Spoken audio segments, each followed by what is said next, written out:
This week, another warm spot. David Byrne, our equipment director, and his family went to Argentina to go to a wedding. And of course, while they were there, they wanted to do something adventurous. So they chose to do this hike in Patagonia. David went with his wife, Julie Retka, and two of his three kids, Miranda and Devlin. And they are going to share with us about this trip. David has been a rover since 1998. He likes biking and cross-country skiing and paddling and building igloos. But David's big claim to fame is that he has biked around the world twice, once when he got out of high school, and then the second time just a few years ago after he retired. He and Julie spent 2 years recycling the world. So I'm going to turn it over to David. Take it away, David. Hello. Okay, we traveled to Argentina to attend a wedding on February 29th, 2020, and want to do something else more adventurous while we were there. This is what we chose. I traveled with Julie and two of my three children. They're now 2 years older, Miranda and Devlin. Three of us were skeptical that Devlin was in shape for this hike.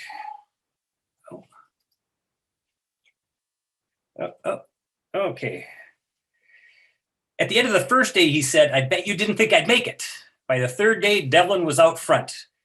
When he caught up to our friends from Cordoba, even they warned him to slow down and take it easy.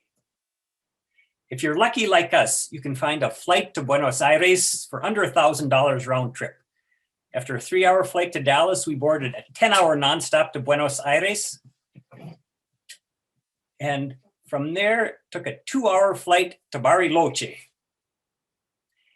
And then we took another scenic 2-hour bus ride south to El Bolson, that's in Patagonia.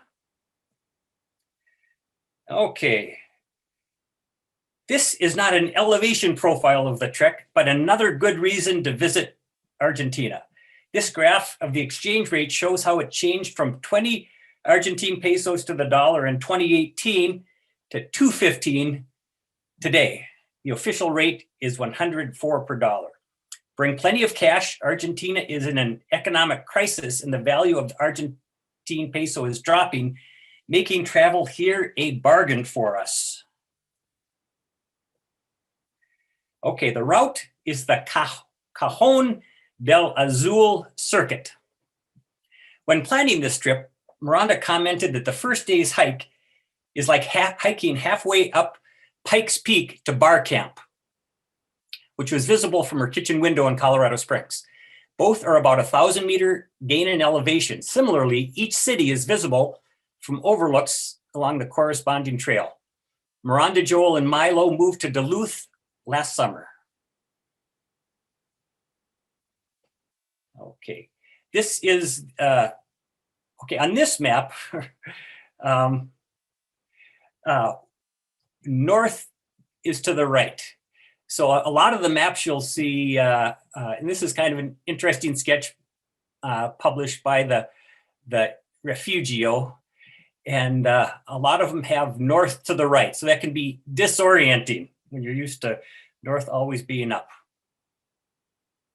And this was our route, starting from here, up this path, staying in these different refugios on the way back. Okay, this schematic is confusing at first glance, but take time to figure it out. It shows the time and distance to hike between the refugios. So our first day, it was 15K, which they say takes 6.5 hours. The next 2 days, shorter days, going to the Cajón del Azul, and then the fourth day coming out. Okay, and now I'd like my daughter Miranda in Duluth to take over narrating day one. Are you there, Miranda? I am, yes. Hello, everyone. All right, so Miranda, and I'll be narrating the first 2 days of the trip. I'm going to apologize in advance if my Spanish is a little rusty with some of the names. So, all right, Dad.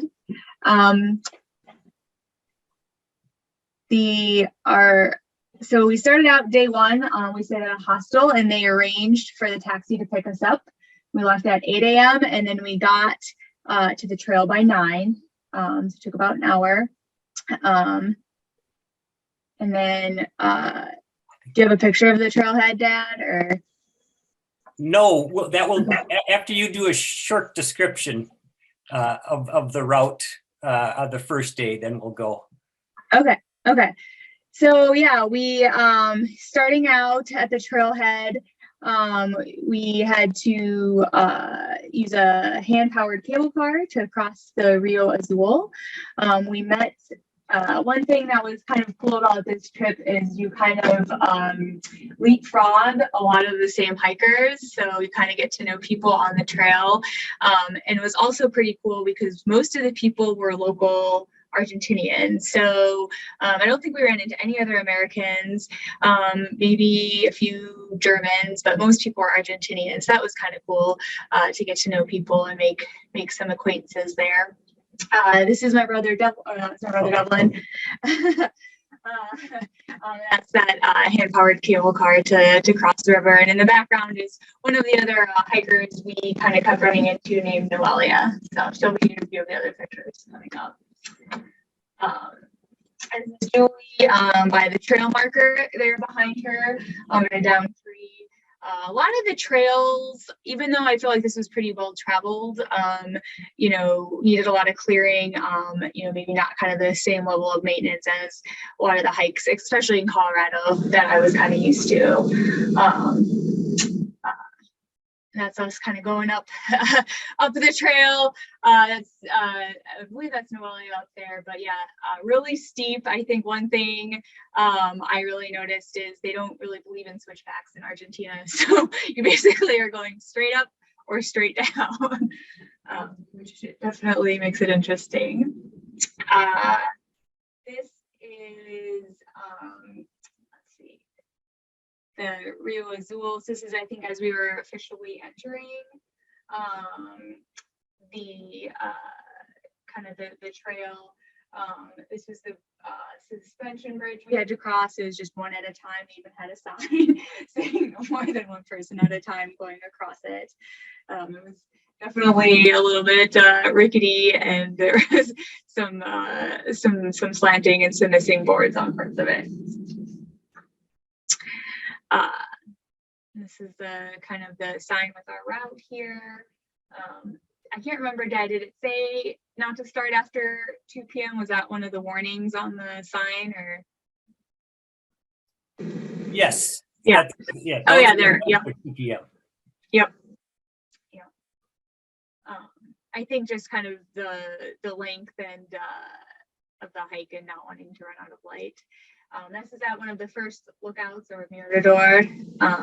There's a lot along the way, very beautiful, breathtaking views.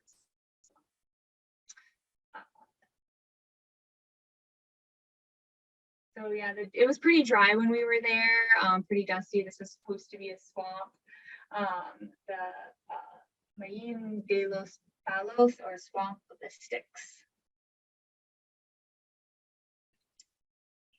This is kind of, I think, another lookout. Kind of, we had just finished probably the steepest part of the climb, and we reached the Raquel Valley is the name of the lookout. Oh yeah, this is I got startled as we were on to bed. I wasn't expecting to see this cow in the middle of the path, and it kind of spooked me because like I said, I wasn't expecting to see a cow. Wasn't sure what it was going to do. Ended up being not an uncommon sighting along the trail.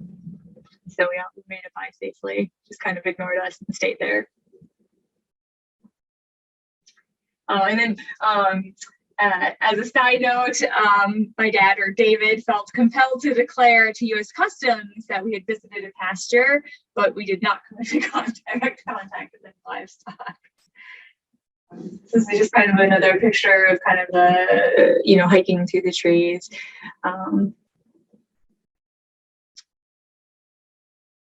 This is as we were getting closer to the first refugio, it's the Tenno Creek, which we got to hike along. So just kind of nice, different scenery there. This is the refugio.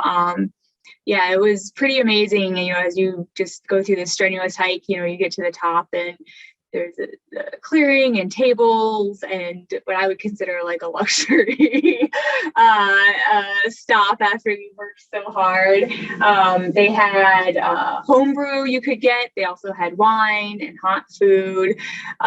So it was definitely a treat since we didn't have to carry any of that stuff with us to get to have that there to kind of celebrate making it to the top.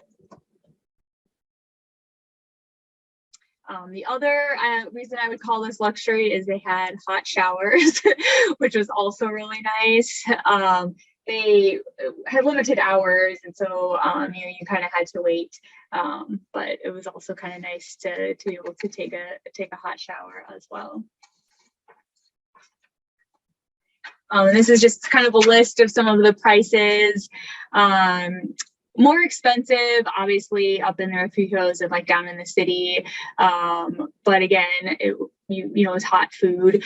They did have options. You know, you could bring a tent and camp and bring your own food. And so, but it was just kind of a nice option, especially for us, you know, being out of the country, we didn't have to worry about bringing any of that stuff with us. So. And this is where we stayed. Like I said, they had different options. So if you wanted to stay in the refugio, you'd basically just rent a mattress and you would all be sleeping. So you didn't really have any privacy. But then you didn't have to bring any of that stuff too. But you could also do tent camping, and that would be a little bit more private and a lot less expensive. There's just kind of a picture of some of the tent camping sites around where we were. And then they had a sign that they had Wi-Fi, and I can't remember if they actually did have Wi-Fi, if it worked or not. No, yeah, I didn't think they did.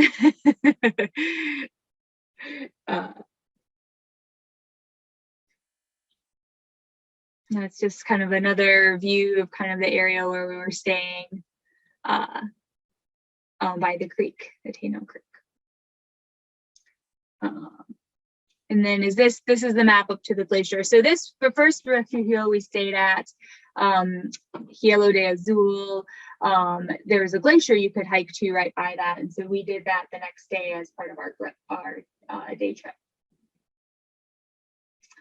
And that, I think, is just kind of a map to it, kind of showing the route. It was a pretty intense hike.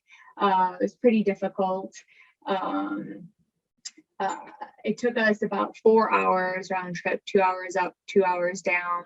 And I would say it was difficult to very difficult. So it was not an easy hike, but it was definitely worth it once we got to the top.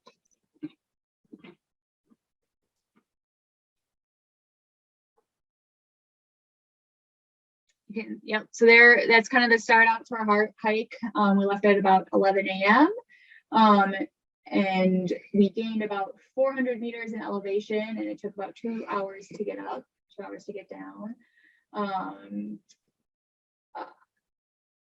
These are some people we kind of saw as we were leaving. They were from Cordoba, and they were drinking mate, which is the drink of Argentina. And they drink it all the time, not just for breakfast. And they didn't, I don't think they went to the glacier. So that's us getting started. The glacier kind of that direction behind us.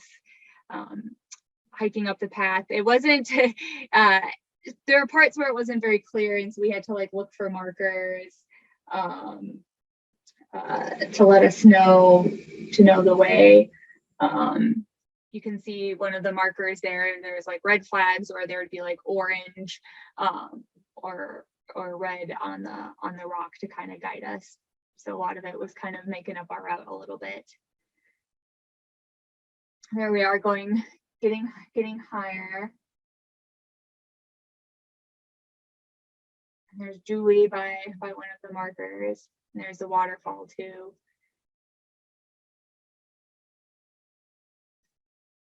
There are some flowers and a wet spot above the tree line.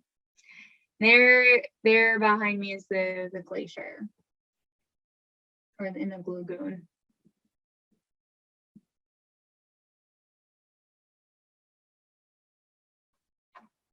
That's all three of us. So the top, let's see, is about 1,800 meters. And then we were having a discussion, do we hike down or not? And of course, kill all that way, you have to go down. So we made our way down. There's my brother Devlin, and my dad. They built a snowman and some of the glacier snow.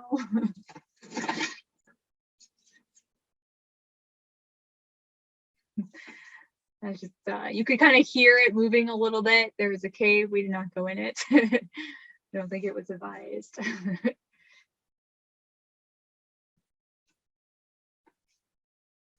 I think we had to be careful about falling rocks, so we didn't get too close.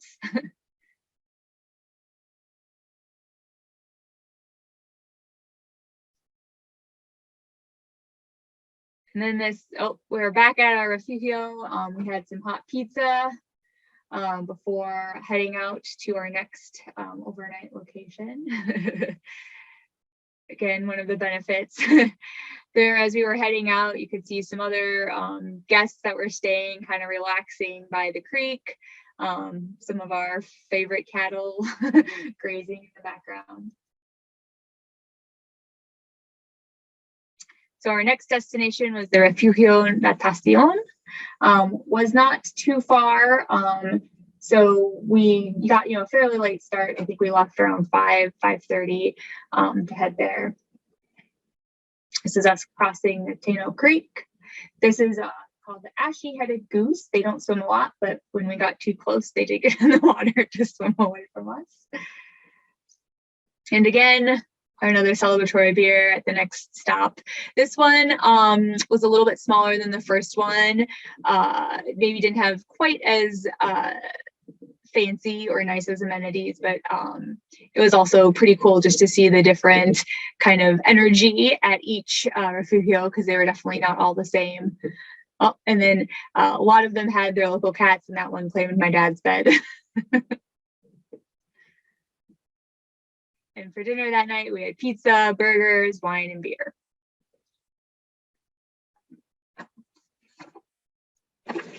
Okay, now Julie's going to start narrating day 3. So our destination on day 3 was Refugio Cajón del Azul. And on the brochure that included these maps, perhaps this very map, this is the description of the route. In order to continue to El Cajón del Azul Refugio, you should border the Natación Lake by its right, following the red and yellow marks. You cross some prairies surrounded by trees, and then start an abrupt descent through a lenga forest.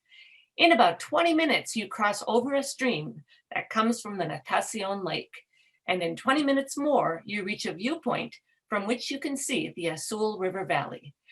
Now, I don't know where they get these times from, but I can tell you that it did not take me 20 minutes to climb down, and it did not take me 20 minutes more to reach the viewpoint. I think we took a couple, anyway, our route was hours, but anyway, that's what the brochure says, and maybe, I'm sure there are people who can do it in 20 minutes, but not me.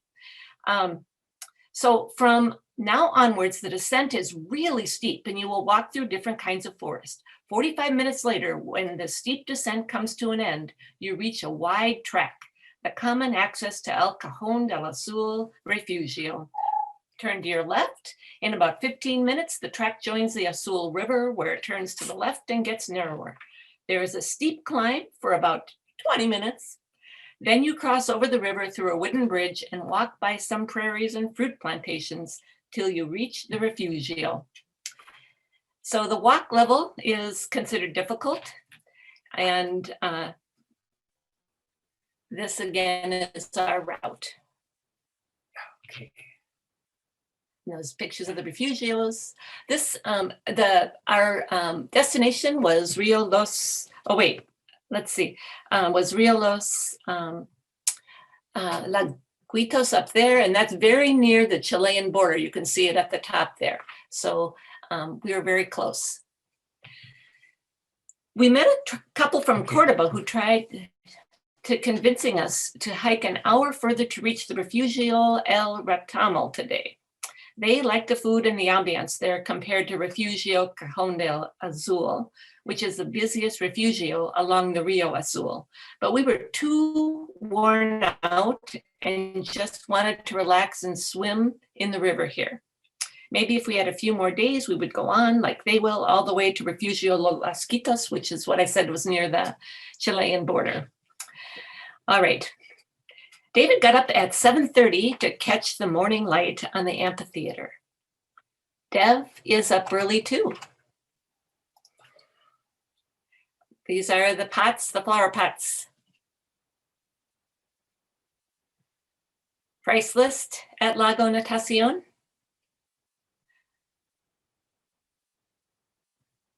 Our packs are on, ready to go at 10:43 a.m. Again, you can see how they really don't believe in switchbacks here, as Miranda said earlier.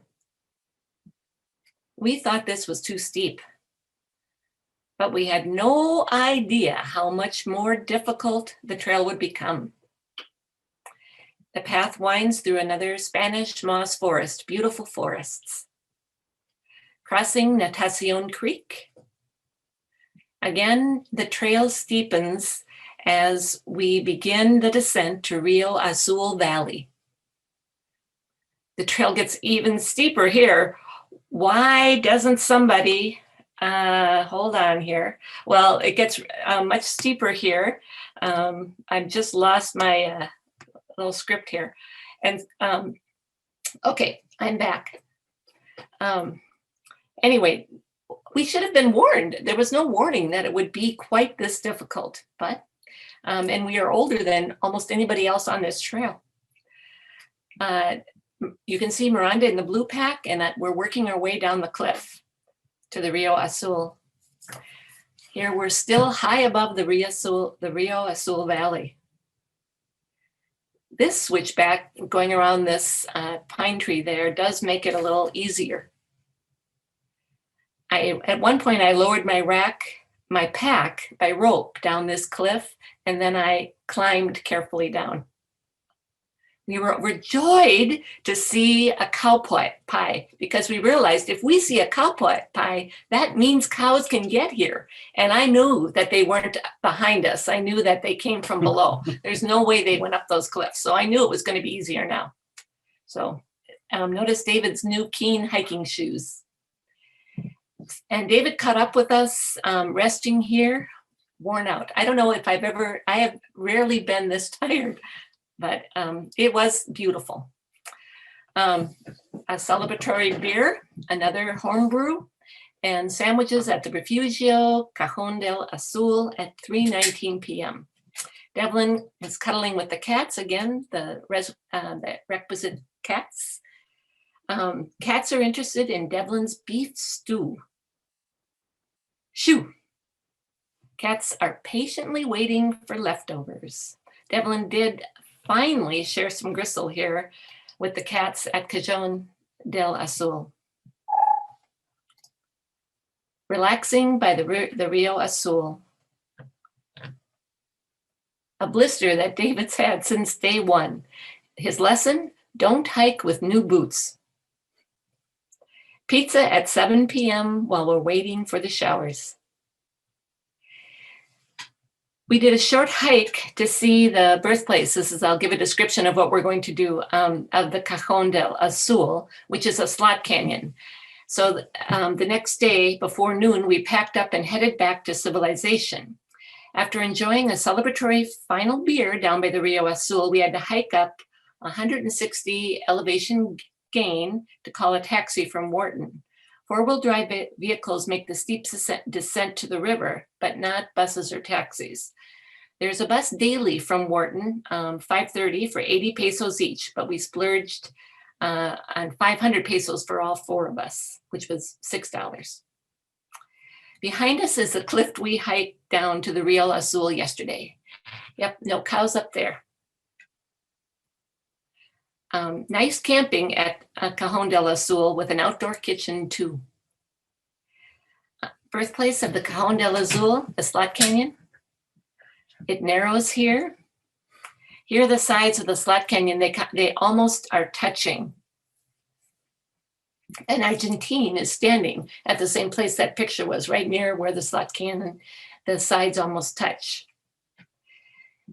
We're departing Refugio Cañon del Azul at the crack of noon. Again, goods are hauled in by HEV on a wide Jeep track.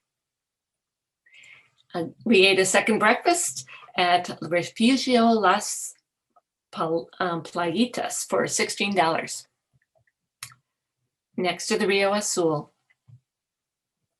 We saw many more hikers on this trail, and it was a much easier trail along the Rio. Washing up in the Rio. You can ride this trail via cabalgatas instead of hiking. A billboard for refugios going up the Rio Azul. Crossing here the first of two bridges, and you'll notice the old bridge that is still there, a bit falling apart. Our final bridge, our final celebratory beer. This and Devlin got a smoothie instead, which we all envied. Perfecto. And c'est fini. Oh, that's French. Okay, that's it. Are there any questions? Yes. Did you have any problems eating the cheese or dairy in Argentina? We did not. In fact, Argentina has great ice cream and cheeses, and partly, and also I should mention I'm a vegetarian, and I was warned that, Argentina is famous for its beef, and everybody said as a vegetarian I'd have trouble in Argentina, but it was also settled largely by Italians, so they have great pasta, great meatless pasta in Argentina, and ice cream and cheese and empanadas. So I had no problem at all being a vegetarian in Argentina. Thank you. Say, did you notice that because they don't believe in the switchbacks, could you see problems with the erosion on the trails? I didn't really catch any.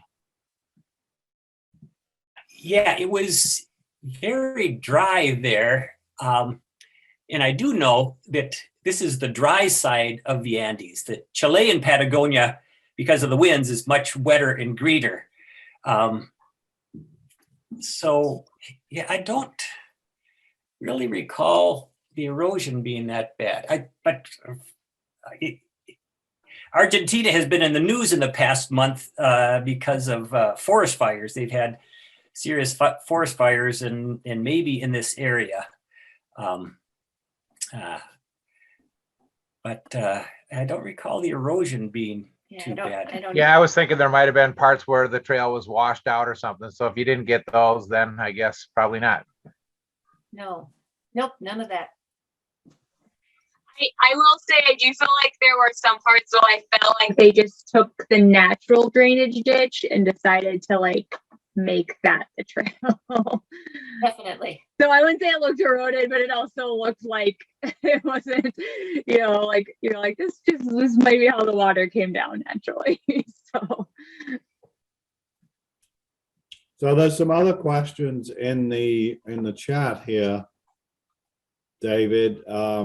If you choose to camp at the refugios, are tents available to rent, or do you need to rent a tent ahead of time?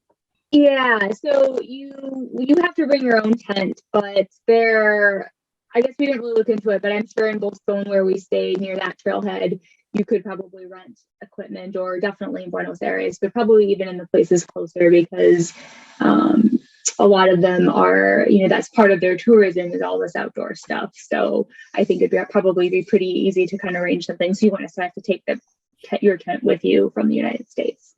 Hey, David and Julie, this is Carlene. Thanks for the presentation. It was really great. I have a question about the beverages.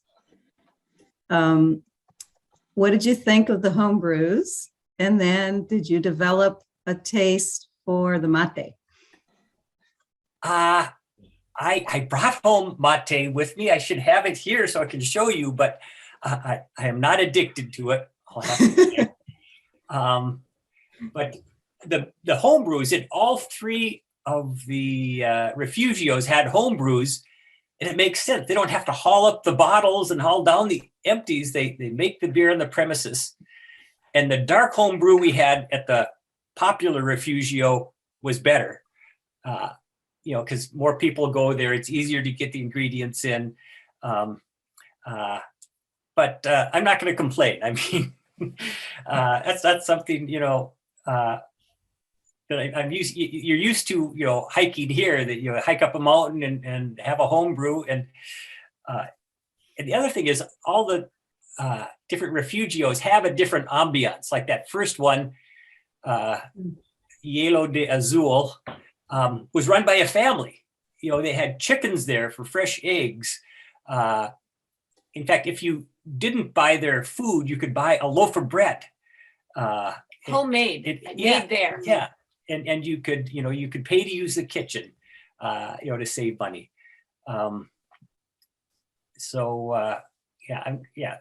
The beer was great. We had beer at every refugio. Interesting. And coffee, good coffee. Any other questions? There's some in the chat. You will be fine not speaking Spanish. Most people know English quite well. And so often I think we found like we would try to speak Spanish, but it was just easier because they could speak better English than we could speak Spanish. So I think and everyone where we went, very friendly, I think very, very welcoming people. So it was, I feel like traveling to Argentina, I would highly recommend it. And then for water purification, we carried most of our water, and at the refugios they had filtered water. I can't remember, Dad, did we bring a filter too? We did not bring a filter. No. Yeah. I'm thinking that, we were high enough up on that. Well, there were cattle in the stream too, weren't there? I don't think we did. But yeah, I'm sure they had safe water available at the refugio. I don't know if it was bottled water or if they brought the water in. Okay. I can remember them hauling that in on those okay. Horses and different things. Yeah. So the water was safe. And you ask, what did you carry with you? Clothes, toiletries? Well, the regular thing you would carry, well, I suppose we didn't carry food except for snacks, power bars and things like that. Just light small snacks. The clothes, I think you noticed we wore the same thing almost every day, but we were able to wash our clothes, rinse our clothes in water in one of the refugios and hang them out to dry. And they dried pretty well. They dried, it was windy, they dried. So I felt like we didn't bring very many clothes, but we had enough clothes. Toiletries, toothbrush, underwear, enough underwear that you need, just the normal things. You said you had gone swimming. Was the water super cold? Glacial melt off, I assume? Yes, I recall it being very cold. So somebody asked what we would do differently. And the advice we got we met several people from Cordoba. I don't know why. It's a mountainous area where people that want a bigger mountain trip, they go to, but it was incredible the number of people from Cordoba, Argentina we met. And the one couple we described earlier, they were going to go all the way up this valley. And if I had more time, that's what I would do. In fact, if you weren't up to the strenuous climb up to Rio Azul and back, you could start at Wharton and go up this valley.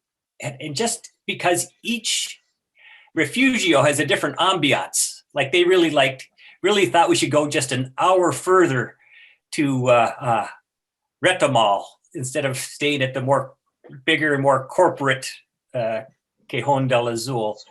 And yeah, if you had more time, you could spend a couple days at some and do side trips. You know, so there's, I think this map shows 16 refugios in the area. The other thing I like about it is you don't need reservations. And they did say that in the busy season, you might have to share a mattress with somebody, especially if it's raining. I hope they mean you would share a mattress with somebody you know. But yeah, it's just, yeah, we did, you know, one of the most popular routes that was in 4 days. Yeah, we saw a lot. It was strenuous, but if you had more time, you could take it easier and see more. Yeah, that's what I would say, that to spend 2 nights in a refugio in a beautiful place would, well, it was always beautiful, but you know, that would have been nice. And the temperature range, well, the seasons are reversed in the Southern Hemisphere. So this is the busy season. We were there in early March. And from the pictures, you can see it was not very cold. I think we probably had something, I think, were we still in short sleeves when we went up to the glacier? I think we were. Mhm. Yeah. I think it got cold at night. I think having I think it was in the maybe 50s at night sometimes, but then we get up into the 60s during the day, but not too much warmer than, I don't think, it might have gotten to 70, but I don't think it did. What about, where do we get our information from for the hike? Oh, yeah, you can go online. And actually, I should say that I have all this information that we gave tonight is on my website, recyclingtheworld.us. Yeah, you can get all this information I have here or there, but there is a website for Refugio Rio Azul that, you know, talks mainly about their circuit. And I have to admit here that we didn't do a lot of planning. In fact, I didn't find out until the night before how much it cost to stay at the refugios. And I did a quick estimate and thought we need about $65 a day. Well, it ended up costing us double that. So I think I ended up having to borrow money from my kids since I was paying for it. But how did you hear about this hike, David? Because you heard about it. How'd you find out about it? Well, we first decided on El Bolson. There were actually several people, including the rover named Ed. What's Ed's last name? Yeah. The old rover, Ed, who knows Argentina, and he recommended El Bolson. We had a nephew who did an exchange to Argentina, mentioned El Bolson. Miranda had heard good things about El Bolson. It's kind of known as the outdoors Mecca. Yeah, in Argentina. And so I looked at hikes to do from El Bolson, and what came up right away was this circuit that we did. It was the right amount of time. You know, it was almost too difficult for us. But we did it, and we were smiling at the end. There's a question on, do we meet other people from all parts of the world? And I'm going to say that mostly they were Argentines. I don't remember meeting. Well, do you guys remember? There was, we didn't really talk to them, but there was at least one German I remember seeing. Yeah, that's what I liked about it. That as opposed to like when we did the hike in Chile, which is called. But anyway, there weren't many. Torres del Paine. Torres del Paine. There's a lot of international travelers there. But this one, yeah, there was, I think, a couple of young women from Germany and a single guy. But really, mostly natives there, mostly Argentines. So I don't know whether you answered this question already, but I see a question, how much water did you need to carry? Did you answer that and I missed it? Yeah, well, just for the day, I don't recall. You could, A couple of water bottles, you Yeah. know, just what you would carry for a regular hike. yeah, in the cost of a mattress, mountain hike. $13 per person, and that depends if you use the official exchange rate or the unofficial exchange rate. So if you bring US dollars and change it on the unofficial, you know, you get it's like everything's at 25% discount. And with the exchange rate as it is today, it would be 50% discount if you change dollars to pesos if you bring cash.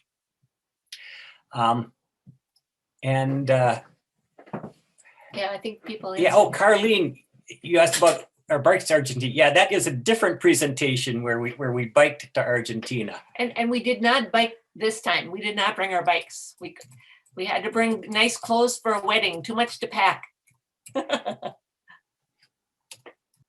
Thanks everybody for being here and listening. We appreciate. Yeah, thank you very much.